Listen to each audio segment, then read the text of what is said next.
പാടുമ്പോൾ അതിനൊരു ലൈഫ് വേണം, പാട്ടിനൊരു ജീവൻ വേണമെന്ന് പറയുന്നത് എന്തോ എനിക്ക് പാടുമ്പോൾ കിട്ടുന്നുണ്ടെന്നാണ് പല ആൾക്കാരും പറയുന്നത്. അതൊരു ഭാഗ്യമാണ്, അല്ലാതെ വേറെ ഒന്നും. നമ്മൾ പണി പഠിച്ചിട്ടുമില്ല, പാട്ടും പഠിച്ചിട്ടില്ല, അതൊരു ദൈവാധീനമെന്നേ പറയാൻ പറ്റുള്ളൂ, വേറെ ഒന്നുമില്ല. പഠിച്ചത് ഈ പണിയാണ്. പഠിച്ചത് മരപ്പണിയാണ്. ഈ പഠിച്ചെന്ന് പറഞ്ഞാൽ കുലത്തൊഴിലാണ്. പിന്നെന്താ, തീർച്ചയായിട്ടും. വികാര നൗകയുമാ തിരമാലകളാടിയുലഞ്ഞു,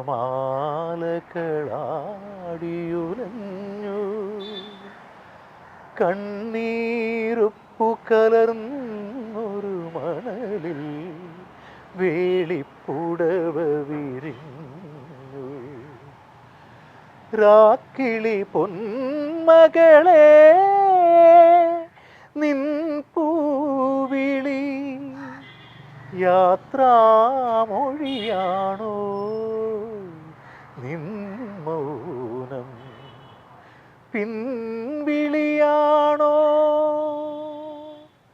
ഈ പാട്ടാണ് വൈറലായത്.